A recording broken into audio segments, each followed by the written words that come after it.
Graça e paz em Cristo Jesus, querido irmão, querida irmã. Quero te desejar um excelente dia com Jesus e que Deus continue abençoando a tua vida, a tua família, os teus negócios. Que tudo que você venha fazer para a glória de Deus alcance êxito em nome de Jesus. Estes dias estamos refletindo sobre a vontade perfeita de Deus antes da queda do homem. E desta feita, estamos lendo o primeiro capítulo de Gênesis e os versículos 1 e 2 que diz assim: No princípio criou Deus os céus e a terra. A terra, porém, estava sem forma e vazia. Havia trevas sobre a face do abismo e o Espírito de Deus pairava por sobre as águas. A expressão "a terra estava sem forma e vazia" tem sido motivo de questionamentos. Existe, por exemplo, uma teoria que tenta explicar esta frase. A teoria é conhecida como a teoria do intervalo, ou ainda como a teoria do hiato.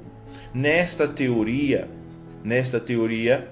dizem estes estudiosos que houve um grande período de tempo entre o versículo 1 e o versículo 2 e que durante este grande período de tempo aconteceu alguma coisa.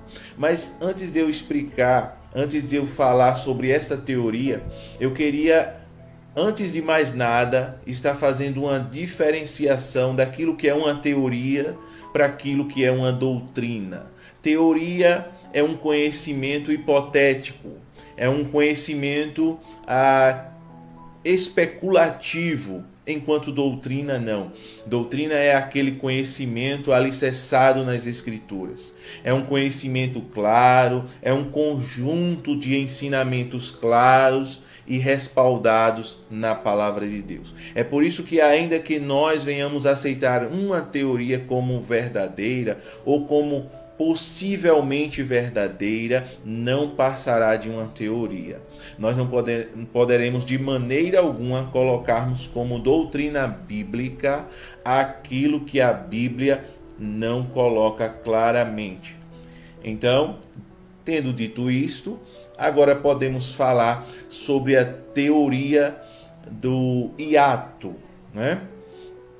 Então, como dizia para os irmãos, no versículo 1 de Gênesis, a Bíblia diz: No princípio criou Deus os céus e a terra.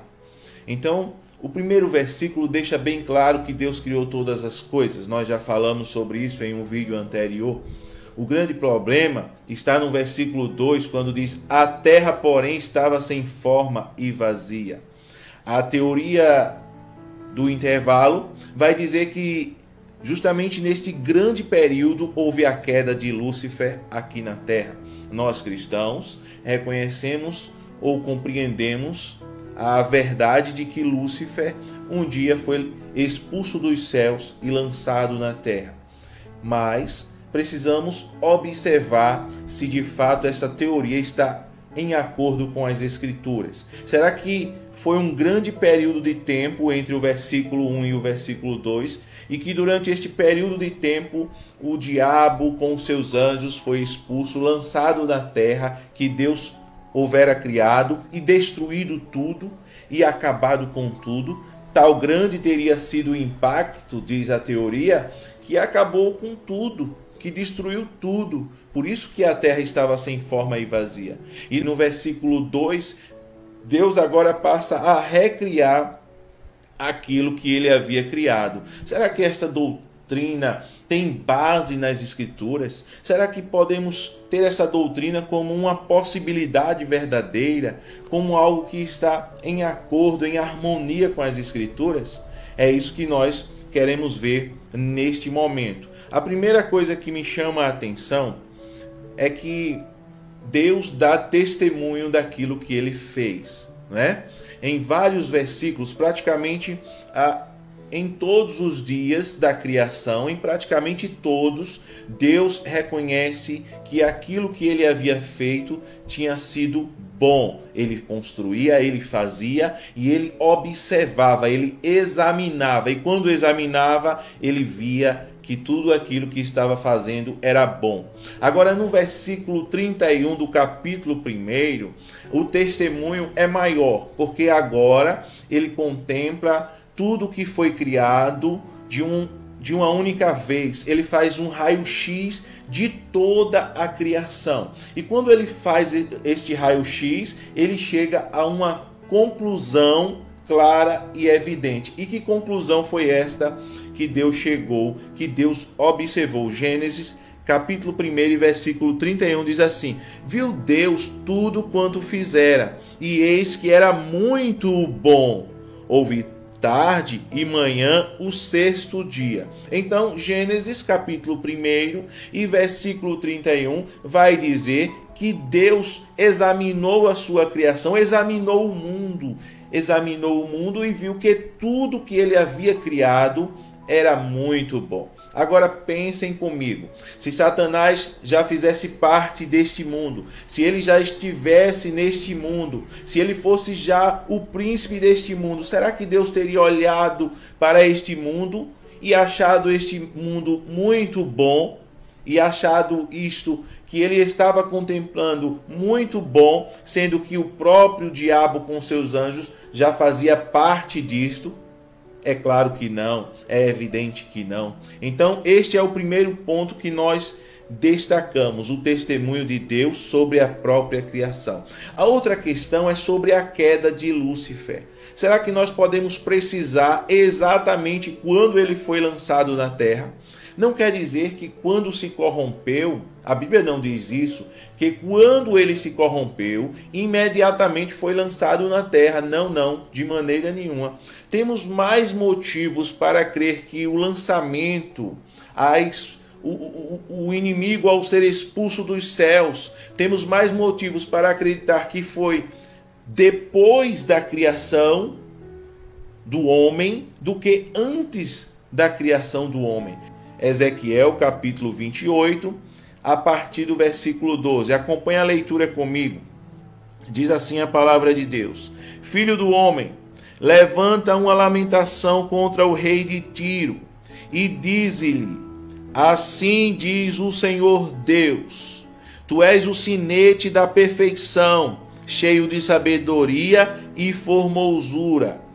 Ora, aqui os estudiosos compreendem que não é unicamente uma referência ao rei Tiro, mas também ao próprio Lúcifer, não é? Então veja o que diz o versículo 13: estavas no Éden, jardim de Deus. Sim, é justamente isso que a Bíblia diz, que Lúcifer estava no Éden, no jardim de Deus. Olha o que diz mais a Bíblia: de todas as pedras preciosas te cobrias. Agora veja o que diz o versículo 14, o testemunho que Deus ainda dá sobre Lúcifer. Tu eras querubim da guarda ungido, e te estabeleci, permanecias no monte santo de Deus, no brilho das pedras andavas. Veja o que diz o versículo 15, perfeito eras nos teus caminhos, desde o dia em que foste criado, até que se achou iniquidade em ti. Até aqui, ele ainda não havia se corrompido. Diz a Bíblia que ele andava, ele estava no jardim do Éden, coberto de pedras preciosas, perfeito era em todos os seus caminhos, até que... Agora o grande problema é que Gênesis 2:8, Gênesis capítulo 2 e o versículo 8 vai justamente nos informar que este jardim foi criado no sexto dia. Logo, no sexto dia da criação, o diabo ainda não havia se corrompido, se levarmos em consideração a interpretação de Ezequiel, capítulo 28, do 12 ao 15. Então veja o que diz Gênesis 2:8. E plantou o Senhor Deus um jardim no Éden, na direção do Oriente, e o pôs nele o homem que havia formado. Ora, o homem havia sido criado no sexto dia, e Deus criou esse jardim também, logo em seguida, no sexto dia, e colocou o homem neste jardim. Logo, não tem sentido dizer que a queda de Lúcifer foi antes da criação do homem, antes do sexto dia. Ou seja, essa teoria ela perde muito o seu sentido. Ainda temos Apocalipse capítulo 12, que nos fala sobre esta queda. E veja que interessante, Apocalipse capítulo 12, a partir do versículo 7, fala sobre essa queda. E talvez você não tenha observado ainda esse texto assim com bastante atenção, porque ele tem alguns detalhes que talvez nos surpreenda, que talvez lhe surpreenda, meu ouvinte e irmão. Veja o que diz a palavra de Deus, Apocalipse 12, 7. Diz assim: houve peleja no céu. Miguel e os seus anjos pelejaram contra o dragão. Também pelejaram o dragão e os seus anjos. Versículo 8. Todavia não prevaleceram, nem mais se achou no céu o lugar deles. Então, estamos em comum acordo de que o diabo com seus anjos foi expulso dos céus e lançados na terra. A questão é o versículo 9 que diz assim: e foi expulso o grande dragão, a antiga serpente, que se chama Diabo e Satanás. Então, aqui nesse começo do versículo 9, a referência de quando ele foi expulso é a referência lá do Jardim do Éden, a antiga serpente, fazendo menção àquele fato quando o diabo, usando a serpente, enganou a Eva e ela comeu do fruto e deu ao seu esposo, fazendo referência a isso. Então, por aqui nós já podemos ter uma primeira impressão de que o fato é bem depois, mas ainda o texto vai nos trazer maiores detalhes para que nós possamos reforçar o nosso entendimento. Veja o que diz a Bíblia: e foi expulso o grande dragão, a antiga serpente, que se chama Diabo e Satanás, o sedutor de todo o mundo. Sim, foi atirado para a terra, e com ele os seus anjos. Versículo 10 diz assim: então ouvi grande voz do céu proclamando: agora veio a salvação, o poder, o reino do nosso Deus e a autoridade do seu Cristo, pois foi expulso o acusador de nossos irmãos. Acusador de nossos irmãos? Que irmãos? Se ainda, segundo a teoria do intervalo, o homem não havia sequer sido criado.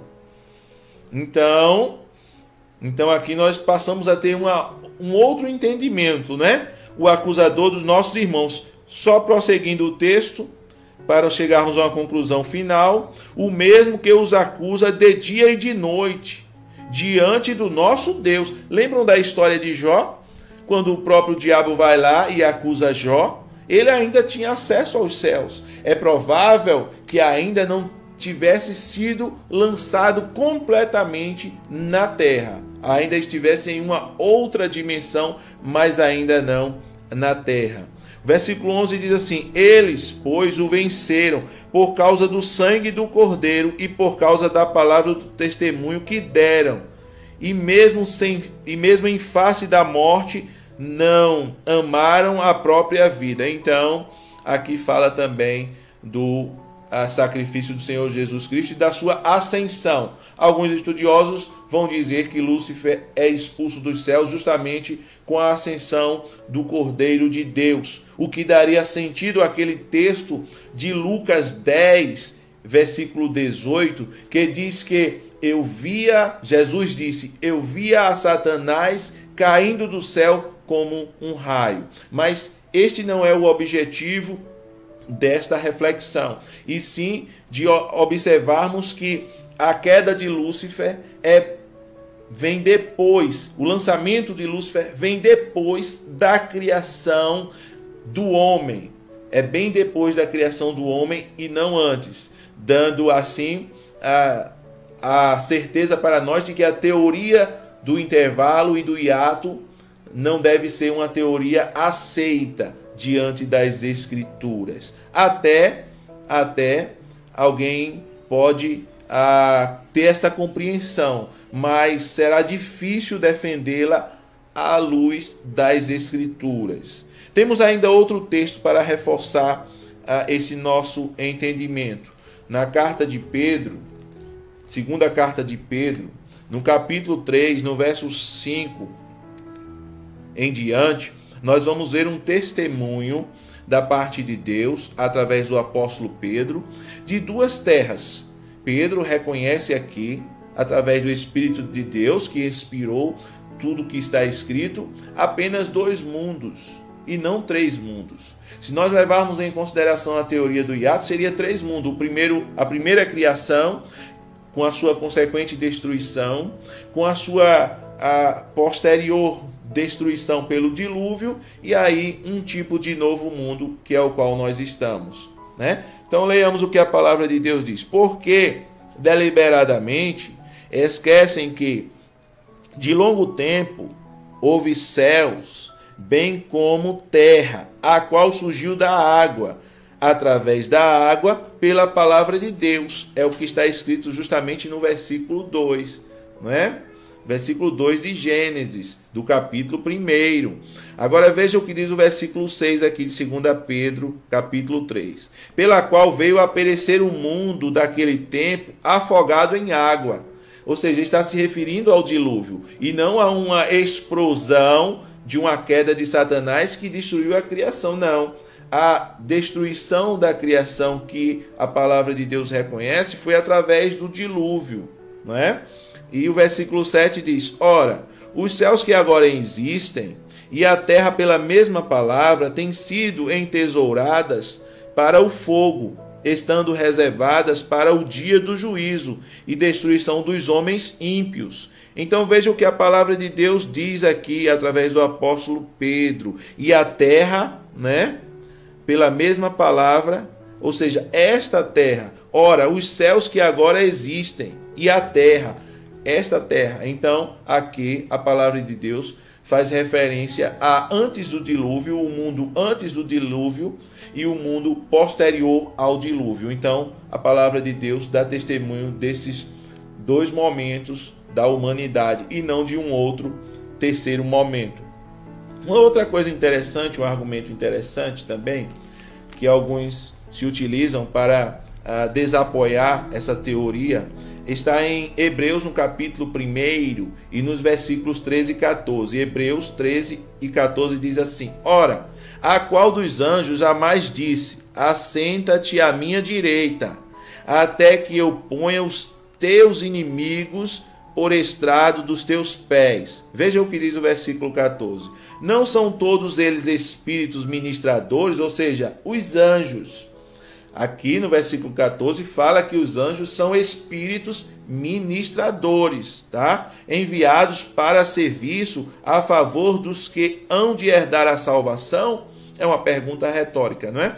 Então aqui está dizendo que os anjos são espíritos. Ora, um espírito não ocupa matéria. Ora, um espírito não poderia atingir a terra e destruir a terra. Ele é imaterial. É um argumento bem interessante a ser analisado, não é? E por fim, eu queria citar o que está escrito em Isaías, no capítulo 45 e versículo 18. Por fim, gostaria de usar essa argumentação. Isaías 45, 18 diz assim: porque assim diz o Senhor, que criou os céus, o Deus que formou a terra, que a fez e a estabeleceu, que não a criou para ser um caos, mas para ser habitada. Eu sou o Senhor e não há outro. Então o Deus soberano criou os céus e a terra para serem habitados, não para ser um caos. Então dizer que Lúcifer fez da terra um caos é dizer que ele está acima do próprio Deus, que fez a terra não para ser um caos, mas para ser habitada. Então, nós percebemos que a soberania de Deus não permite que nós acreditemos que Lúcifer veio e destruiu a terra, que Deus criou para ser habitada e não para ser um caos. Então a soberania de Deus derruba por terra a teoria do intervalo, porque Deus criou a terra para ser habitada e ele diz: eu sou soberano. Ora, se Deus não permitiu que o diabo sequer tocasse no seu servo Jó, mesmo permitindo que tirasse a sua saúde, mesmo permitindo que tirasse os seus bens, mas a palavra de Deus foi: não toque em sua vida, e ele não tocou, porque Deus é soberano e ele colocou limite nas coisas. Deus colocou limite no mar, Deus colocou limite nas leis invisíveis do universo,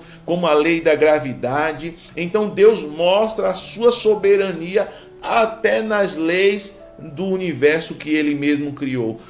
Sempre aquilo que estiver no ar irá cair por causa da lei da gravidade. E as coisas que Deus limitou não ultrapassam os seus limites, porque Deus é soberano. Então, o Deus soberano, ou a soberania de Deus, não permite que nós acreditemos na teoria do intervalo como sendo uma teoria verdadeira com base nas Escrituras. Que Deus nos abençoe e até o próximo estudo da Palavra de Deus. Não perca, estaremos refletindo um pouco mais sobre a criação, tentando explicar o versículo 2 do livro de Gênesis, no qual diz: a terra era vazia e sem forma. Iremos tentar, com a ajuda de Deus, estar falando sobre esse tema no próximo vídeo. Que Deus abençoe a tua vida, em nome de Jesus.